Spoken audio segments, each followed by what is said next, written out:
Né le 4 mars 1959 à Bukavu, dans la province du Sud Kivu, Vital Kamerhe Lwakaningi Nkingi, dit Vital Kamerhe, est un acteur politique congolais de grande renommée et président de son parti politique Union pour la Nation Congolaise, UNC en sigle. Il est directeur de cabinet du chef de l'État congolais Félix Antoine Tshisekedi Tshilombo. Vital Kamerhe est le fils de Constantin Kamerhe Kaningini et d'Alphonsine Nemberwa Mwankingi, d'origine Chi de Walungu dans la province du Sud Kivu, à l'est de la République démocratique du Congo. D'abord marié à Mamik Boji, fille d'un ancien dignitaire de sa province, avec qui il a eu 8 enfants, Kamerhe Lwakaningi Nkingi s'est remarié en février 2019 avec Amida Chatur. Le couple a ensemble 14 fils et filles. Connu pour son éloquence au sein du microcosme politique et auprès de Congolaises et Congolais de tout acabit, Vital Kamerhe est polyglotte qui parle couramment les 4 langues nationales, Lingala, Kikongo, Chiluba et Swahili, et ce, à l'instar de 2 langues étrangères, à savoir le français et l'anglais. Toute cette maîtrise linguistique est d'abord conséquence des pèlerinages de sa famille dans plusieurs villes du pays, ainsi que de son digne parcours estudiantin débuté à Bukavu, où il commence ses études primaires avant d'aller à Goma jusqu'à les finir à Ngandajika, au Kasaï oriental. Il obtient son diplôme d'État en 1980 à l'Institut Moulemba à Mbujimayi dans la province du Kasaï oriental, après quelques années passées notamment à Bandundu et au Kasaï occidental. Ainsi, la même année, 1980, est l'arrivée à Kinshasa, capitale congolaise. Le fils de Constantin Kamerhe est inscrit à l'université de Kinshasa et obtient en 1987 son diplôme de licence en sciences économiques avec mention distinction. Après plusieurs années passées dans le domaine de la politique, Vital Kamerhe défend parallèlement sa thèse de doctorat intitulée « Les effets de la rhétorique politique sur la croissance et le développement économique de la RDC » le 4 octobre 2019 à l'université hellénique américaine située à Athènes en Grèce. Proclamé docteur après sa soutenance, il obtient son diplôme en été 2020 conformément à la pratique anglo-saxonne. Vital Kamerhe est arrivé à concilier son cursus académique à sa vie politique, d'autant qu'il met à la lune comme au soleil ses connaissances au profit d'un plus grand nombre, particulièrement de la population congolaise. Il débute la politique en 1984 dans la bannière de l'Union pour la démocratie et le progrès social, UDPS. Au cours de la transition démocratique sous Mobutu, il a été membre du Rassemblement de forces sociales et fédéralistes, RSF, des Vincent de Paul Lunda Bululu, et a également été président de la jeunesse de l'Union sacrée de Radical et Alliés, Jussoral, entre 1990 et 1995. Alors jeune épatant et d'une intelligence poussée, il occupe pendant cette même période plusieurs postes dans des cabinets ministériels à un rythme aussi accéléré que lors des successions de gouvernements éphémères de 1991 sous cette transition mobusienne. En 1993, il est directeur du cabinet du ministère de l'Environnement, Tourisme et Conservation de la Nature. En 1994, il devient coordonnateur du cabinet du Premier ministre Kengo Badondo dans le 7e gouvernement de la transition de Mobutu. Enfin, de 1994 à 1995, il est directeur de cabinet du ministre de l'Enseignement supérieur et universitaire Mushobekwa Kalimba Wakatana. L'ascension fulgurante de Vital Kamerhe voit son incubation avec l'entrée de Laurent Désiré Kabila et son AFDEL en 1997, chassant ainsi du pouvoir Joseph Désiré Mobutu.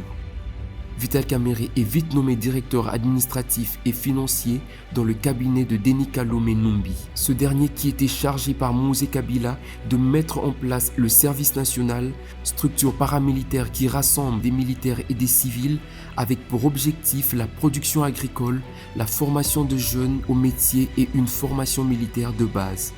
Peu après, alors qu'il est directeur de cabinet adjoint au ministère de la Reconstruction, il sera parmi les artisans de la pacification dans la région de Grand Lac, en faisant partie de la délégation congolaise lors des négociations ayant été sanctionnées par l'accord de cessez-le-feu de Lusaka en Zambie. Lequel accord a été signé le 10 juillet 1999 par l'Angola, la République démocratique du Congo, la Namibie, le Rwanda, l'Ouganda et le Zimbabwe, dans l'optique de mettre fin à la Deuxième Guerre du Congo, conflit armé se déroulant sur la terre congolaise qui impliquait près de 9 pays africains.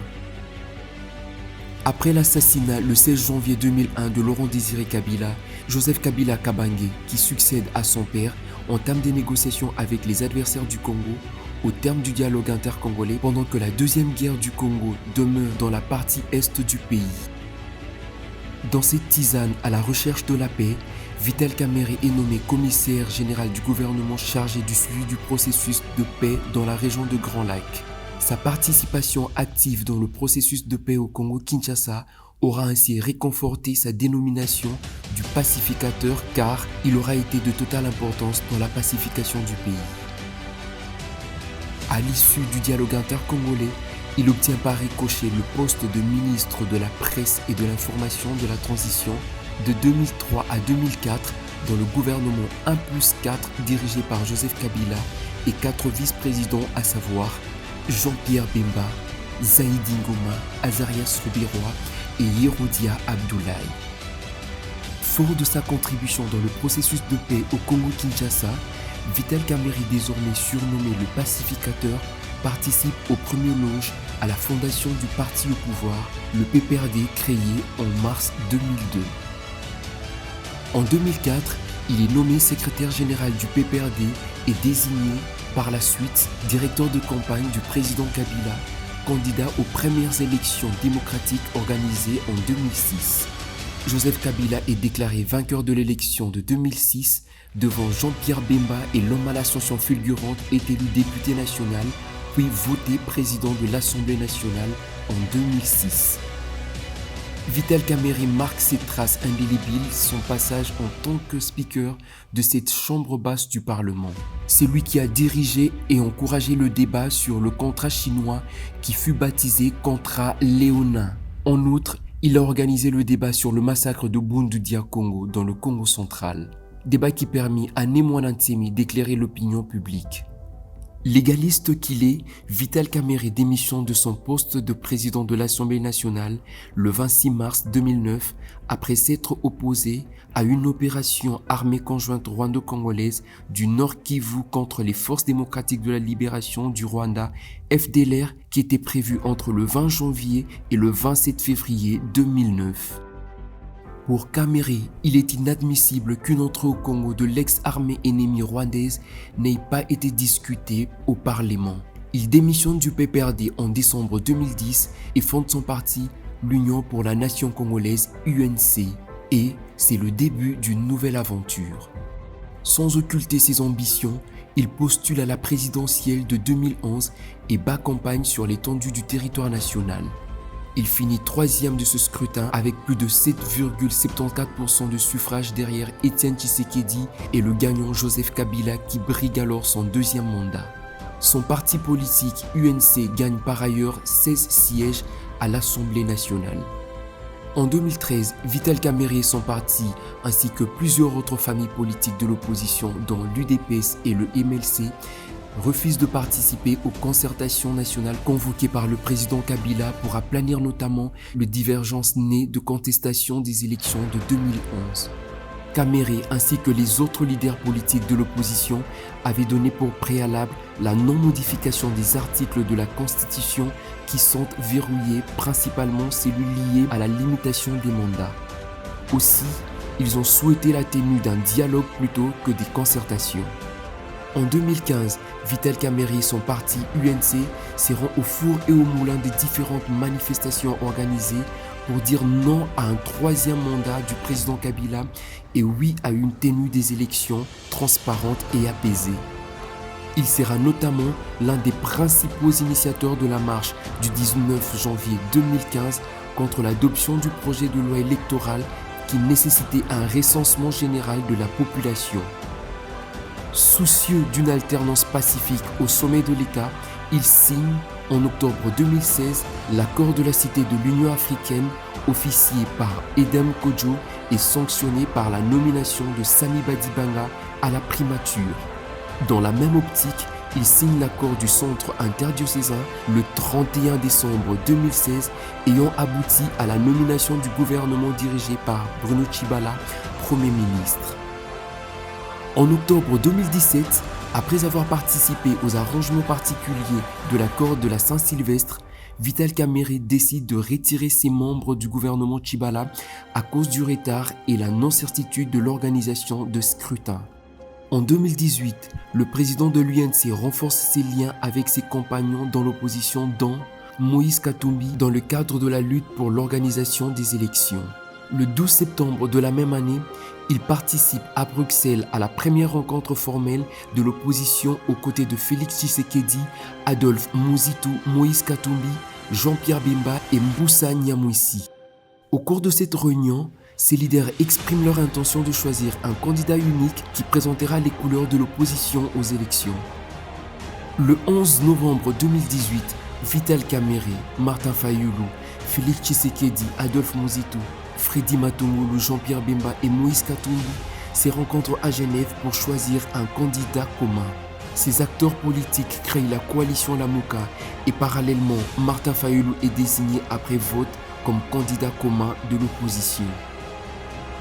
Le 12 novembre 2018, Vital Kamerhe, obligé de répondre à la volonté de sa base de l'UNC qui veut de lui comme candidat, se retire de la coalition un jour plus tard après Félix Tshisekedi qui a aussi en premier évoqué la même raison de répondre à la volonté de la base.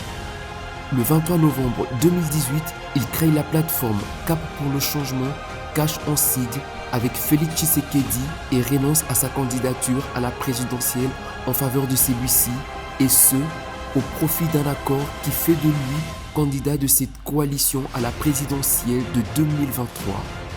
Directeur de campagne du président de l'UDPS, Vital Kamerhe mène son ticket dans la quasi-totalité du pays dans le cadre d'une campagne très mouvementée.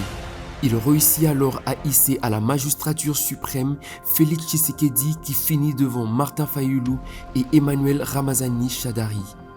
Une chose qui réconforte encore sa dénomination de faiseur de roi après qu'il ait conduit Joseph Kabila à la magistrature suprême.